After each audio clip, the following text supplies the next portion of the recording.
Okay. Yeah. Yeah. Régis, a lot of people talking about the match of the weekend in sort of, although you'd lost, very glowing terms in the way that you played and you were attacking minded. How pleased are you with the progress that your team has made, that you can go to Arsenal, set up as you did and play an open game of football and you actually look very good and the score did flatter Arsenal. Yeah, we lost 3-0. Yeah, to be fair, I think we played the game we wanted to play. We are bold and aggressive in our high press. I think our mid press was better if we compare with the first game at home. Our deep press was good as well, but they found solutions through shots outside of the box, which is a good solution against a deep block. We had good control on the ball with 50% of possession, which is, I think, is positive. But the main difference was about the level of threat, and I think they were really good at that. They created 5 or 6 chances, always with the ability to score, and maybe we created 1.5, which is the main difference. So positive in a way, because we know where we are in our journey, and I think it shows that we are getting better through this league, but still a long way to go to achieve this kind of challenge. But do you feel, if you look back to the first few games of the season and you look at where you are now and the way that you're playing, do you feel you have learned, you've come on leaps and bounds from the start of the season? Yeah, well, I think it's really positive, and the confidence is getting better. We have now more solutions to fix different problems. We have also more threats, because even if we didn't score, we feel that now it's possible to use different options. So it's a learning process. Happy from this side, but the score is the score, and we have to accept the defeat. The one thing Arsenal did show you, and I suspect it'll be the same with Liverpool, they've got such quality in their team that one small mistake from one of your players can cost you, as it did on a couple of occasions. Yeah, on the pitch and then on the bench as well. So after 60, 65 minutes, try to control Trossard or Jesus, I don't know. And then you have 2 or 3 other big players coming off the bench. You know that it's going to be tough, but this is the Premier League. So this final part of the game is probably the most difficult, especially away, I think, because we are good at home with this extra drive, maybe this extra confidence. Away it's a bit more difficult, so we know the objective, the challenge, and we are working hard to improve it. You talk about the home form. It's given you that sort of extra drive, I suppose, to maintain that unbeaten run, and you're going to face a Liverpool team hurting from the weekend, looking to bounce back from that. Yeah, a good opportunity to win points once again. Is it away or from home or at home? We know that the level of confidence is high at home because we are a bit more front foot. And I think it's really important to be brave, to be ambitious, and to use this energy from the crowd to generate momentum, to sustain momentum, and to create danger.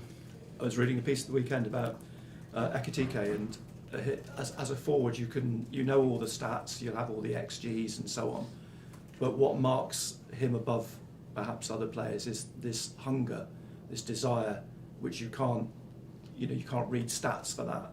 Is that something you want to see in your players? Someone like Brian Broby, we're seeing he's getting more and more comfortable in the Premier League. Has he got that little bit extra, which you can't coach, but it's within him? Yeah, I think so. I think it's the case for Brian, for Wilson, Eli, or our wingers. Now it's a question of level, because the gap is big with the Premier League, and it's not just with 1 or 2 opportunities, small part of a season or journey in the Premier League that you can achieve this level. So it's a long process. You can fail, and then with resilience you can grow and become stronger. So it's progressive dynamic, and I think we can feel it now. I hope we'll maintain the level at home. Did you come up against you manage against Hugo Ekitike when you were in France? I don't think so. No. What do you make of him as a striker and the way he's adapted to the Premier League? Yeah, he's doing well, really well. Because he's a good player, really good player in Reims. It was really impressive. Then he struggled a bit through his journey, and then found the good environment and the good level of experience now to be efficient in the Premier League. So those players in a team like Liverpool, top 6, they have X factors, and this is probably the main difference with the lower leagues. You can play a good football. It could be a really balanced game, but one player can make the difference. They can decide, I will score.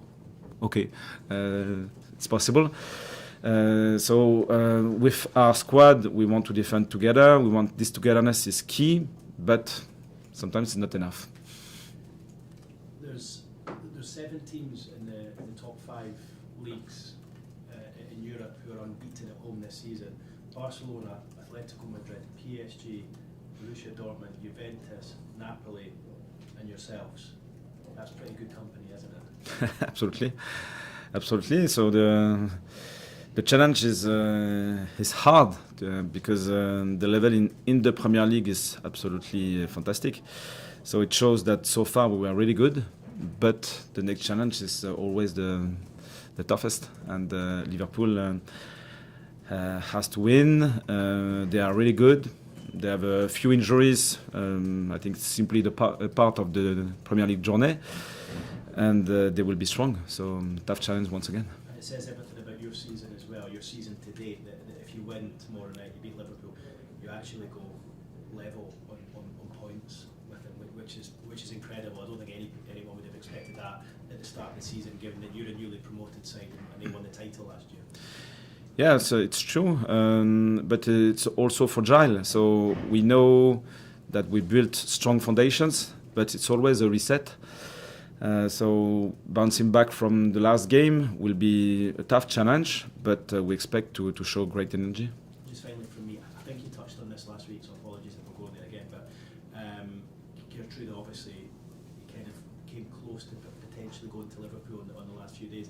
You said that he settled back and he's fine. Any issues there with him, like facing Liverpool? Do you think he'll deal with it okay? No problem. No. The end of the transfer window is closed. Then next stage. No problem. Nice.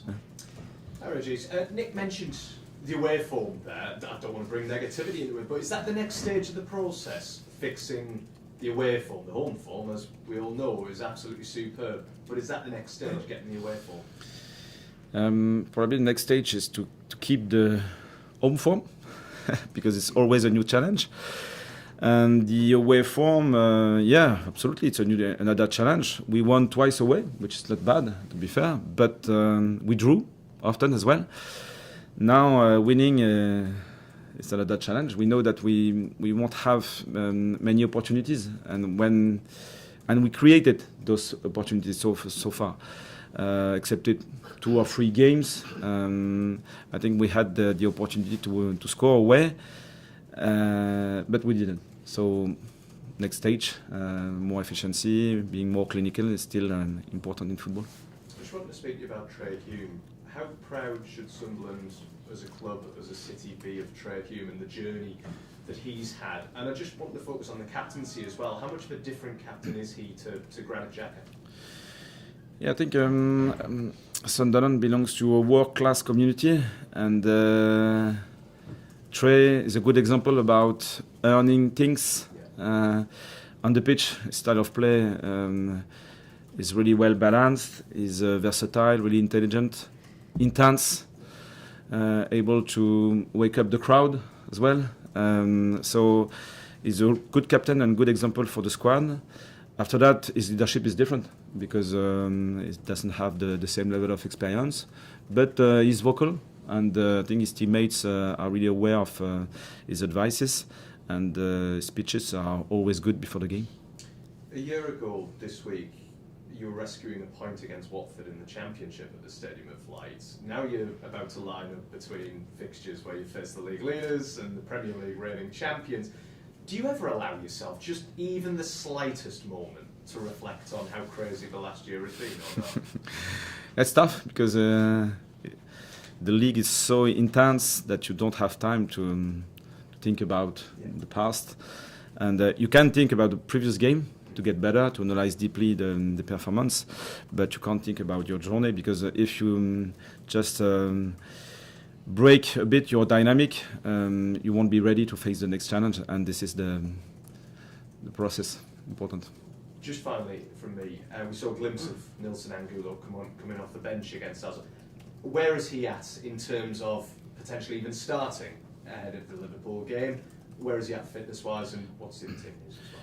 Yeah, he's ready to play. Yeah. He trained and played a lot of football this year at a good level, so he's ready. Thanks, Régis. Hi, Régis. Just a couple of months since you played Liverpool before, but do you think they're a different team to who you came up against in December? Have they changed a lot in that time? Yeah, they were probably a bit low in energy at that moment. We played well away. It was a good game. We had the opportunity to win. They scored late, and we had, remember, counter-attack just at the end with Wilson in 1v1. So it was maybe the third win away. It wasn't finally.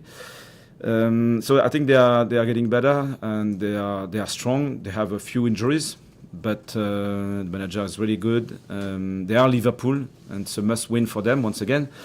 So it will be a tough challenge, and so it's an exciting challenge for us, but a tough one. Yeah. How's Bertrand Traoré getting on? Is he close to a return?